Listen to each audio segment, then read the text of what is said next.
Assalamualaikum warahmatullahi wabarakatuh. Pertama-tama mari kita sampaikan rasa puji dan syukur kita atas kehadirat Allah Subhanahu wa Ta'ala, sehingga kita dapat berkumpul dalam kondisi sehat walafiat. Sholawat serta salam kita kirimkan kepada Nabi besar Muhammad SAW, Nabi yang telah membawa kita dari alam kegelapan menuju alam yang terang benderang. Hadirin yang saya hormati, menjelang waktu berbuka puasa, umat muslimin di Indonesia biasanya menghabiskan waktu untuk melakukan aktivitas santai dengan menikmati suasana sore hari Ramadan yang khas. Tradisi ini kita kenal dengan sebutan ngabuburit. Hanya saja terkadang kita terlalu larut menikmati sore menjelang maghrib ini. Tidak jarang yang menggunakannya sebatas untuk nongkrong di pinggir jalan, menonton video di media sosial, atau sebatas tidur-tiduran sambil mengamati jarum jam yang terus berputar menuju waktu berbuka, dan banyak hal lainnya. Padahal waktu ngabuburit bisa kita gunakan untuk melakukan hal-hal positif yang bernilai ibadah, tentu sebagai momen panen pahala. Kita ingin menikmati kesempatan emas yang datang hanya 1 bulan sekali dalam setahun ini, bisa dimanfaatkan dengan baik.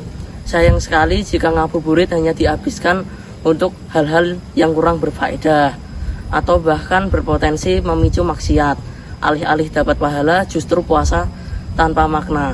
Ingat, Rasulullah pernah bersabda. Hadis ini memiliki arti. Betapa banyak orang yang berpuasa, ia tidak mendapat apa-apa kecuali rasa lapar. Hadis riwayat Ibnu Majah. Ada beberapa tips ngabuburit kita memiliki nilai positif lebih dan menghasilkan pahala yang berlimpah. Yang pertama, tadarus Al-Quran. Bulan Ramadan dikenal dengan Syahrul Quran atau bulan Al-Quran. Selain karena kitab suci umat muslim turun pada bulan ini, Rasulullah SAW juga menjadikan momen Ramadan untuk memberikan perhatian lebih kepada Al-Quran. Ibnu Rajab Al-Hambali dalam Bughiyatul Insin fi Wadzafi, Ramadan sangat menjelaskan anjuran berbanyak tadarus Al-Quran di bulan puasa, mengutip hadis berikut yang artinya, dari Ibnu Abbas berkata, Rasulullah SAW adalah manusia yang paling lembut, terutama pada bulan Ramadan. Ketika malaikat Jibril alaihissalam menemuinya, dia adalah Jibril mendatanginya setiap malam di bulan Ramadan, di mana Jibril mengajarkannya Al-Quran. Sungguh Rasulullah SAW orang yang paling lembut daripada angin yang berembus. Hadis riwayat Al-Bukhari. Hadis ini menunjukkan bahwa Rasulullah SAW menjadikan Ramadan untuk lebih intens membaca Al-Quran. Para ulama sejak dulu pun demikian. Bahkan ada juga yang bisa menghatamkan 1-2 kali dalam 1 hari selama Ramadan. Yang kedua, berbagi takjil. Istilah takjil barangkali tidak asing lagi bagi umat muslim. Saat bulan puasa, takjil merupakan makanan atau minuman untuk mengawali buka puasa. Biasanya berupa yang manis-manis seperti sirup, es buah, buah-buahan, dan sebagainya. Kita bisa menjadikan waktu ngabuburit untuk bersedekah takjil kepada saudara sesama muslim. Bersyukur, tampaknya berbagi takjil sudah menjadi tradisi di Indonesia. Kita bisa banyak menjumpainya saat sore hari di sejumlah jalan dan masjid atau musola. Terkait keutamaan sedekah di bulan Ramadan, Rasulullah bersabda, artinya, barang siapa memberi makan orang yang berpuasa, maka ia akan memperoleh pahala seperti orang yang berpuasa tersebut, tanpa mengurangi pahala orang yang berpuasa itu sedikit pun juga. Hadis riwayat At-Tirmidzi. Yang ketiga, iktikaf di masjid. Menghabiskan waktu ngabuburit dengan beriktikaf di masjid juga memiliki nilai pahala yang cukup tinggi. Iktikaf dilakukan dengan berdiam diri di dalam masjid sambil memperbanyak ibadah seperti sholat sunnah, zikir, membaca Al-Quran. Hal ini sudah biasa dilakukan oleh Rasulullah SAW. Dalam satu hadis disebutkan, yang artinya Rasulullah SAW melaksanakan iktikaf pada 10 malam terakhir dari bulan Ramadan sampai beliau wafat. Lalu dilanjutkan istri-istrinya yang iktikaf sepeninggalannya. Hadis riwayat Al-Bukhari.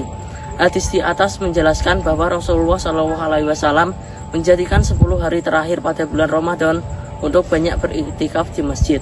Sebab waktu-waktu tersebut merupakan momen potensi terjadinya Lailatul Qadar. Meski demikian, tidak ada salahnya jika kita beriktikaf. Meski demikian, tidak ada salahnya jika kita beriktikaf di masjid selama 1 bulan penuh, sebab waktu terjadinya Lailatul Qadar juga berpotensi di selain 10 hari terakhir. Yang keempat, menuntut ilmu. Mendengarkan kajian Ramadan juga bisa menjadi pilihan tepat untuk mengisi waktu ngabuburit. Di era digital seperti sekarang, kita bisa banyak menjumpai kajian-kajian keislaman di media sosial. Banyak para pendakwah menilai membuat konten islami yang bisa kita akses. Selain itu, tidak sedikit pula kiai-kiai pesantren yang melakukan live streaming pengajian dari pesantren masing-masing. Ada banyak ayat Al-Quran dan hadis yang menyinggung soal keutamaan dan pahala menuntut ilmu. Salah satunya sabda Rasulullah SAW. Nah, itulah ceramah singkat yang dapat saya sampaikan. Mari jadikan momen Ramadan tahun ini lebih maksimal lagi dalam beribadah dan meraih pahala sebanyak mungkin. Selamat menjalankan ibadah puasa. Wassalamualaikum warahmatullahi wabarakatuh.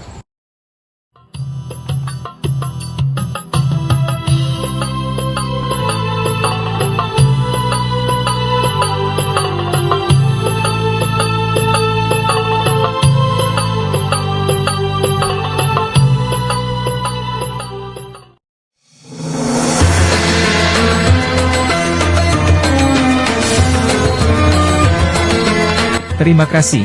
Anda telah menyaksikan Mutiara Ramadan, SMP Nurul Islami Semarang, 2024.